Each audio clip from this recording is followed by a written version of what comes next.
Hey, hi everyone. So once you download the Java and Spring Tool Suite or the any IDE, Spring Tool Suite or the IntelliJ or any IDE, so what you have to do is first, you have to check whether the Java is properly installed in your, in your computer or the laptop or not.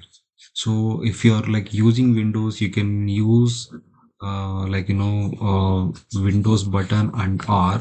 So it will open up a uh, one pop-up window, so where you will be asking where you will be entering the cmd. Okay, cmd will open the command prompt. Okay, so you can type over here java hyphen hyphen version to check the version of java. If the java is installed properly, so it will show the latest version of java. Okay, so now, so if you are not seeing the version of java over here, so it is not, you can think that the java version is not installed properly, or you haven't set the path. Okay, how to set the path? Okay, how to set the class path? So how, where we have to set the class path? So no worries, let's see how to set the path. Let's do one thing. Let's go to the this pc. So right click on this pc and you'll be going to the properties. So in the properties, you'll be mm, environment, advanced system settings, advanced system settings.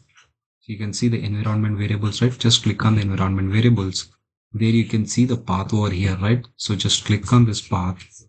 So here you have to add the Java version, not here. Here there is a one more system variables are there.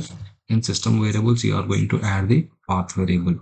Okay, see here you have added the system variables for your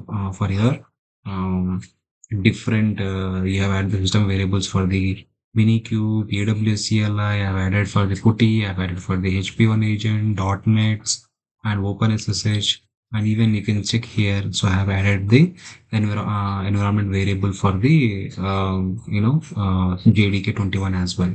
So how to add, if you can't see this C program files Java JDK21 okay /bin, so what you have to do is you have to uh, edit. Okay, or you have to make a new entry. Okay, so just press Windows and E. So you'll be going to the your file explorer. There you will be go to the your PC. Inside that you will be having the Windows C. So just I have installed my Java version in the C folder, C directory, program files, and I have installed in Java directory. So Java, you can see here I have installed multiple versions of Java. So here the latest version which I have installed, the JDK21. So you have to take the path till bin and copy the path.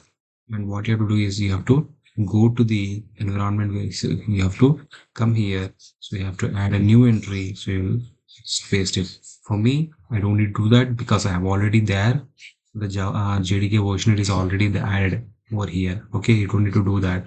Okay, so for you, you have to add it, and once you add it, you just click on OK and then click on OK. So then OK. So now for now, after that, so again go to the command prompt. You can go to the command prompt from your Windows. Just type command prompt over here. Command prompt. See, the command prompt will be opening. Just open the command prompt and you can find the Java hyphen hyphen. You can write the command called Java hyphen hyphen version. It will show the version of Java. That's it. Okay. So this is the way we are going to set the path of Java in the environment variables. Okay. So that's all for now. Okay. In the next video, we'll be discussing the other topics. We'll be seeing a simple example on Java. Even like I have discussed a simple example in my core Java playlist. You can just go to the core Java playlist. Okay, and you can enjoying your Java sessions over there. Okay, thank you all. Please like, subscribe, share, and comment the videos. Thank you everyone.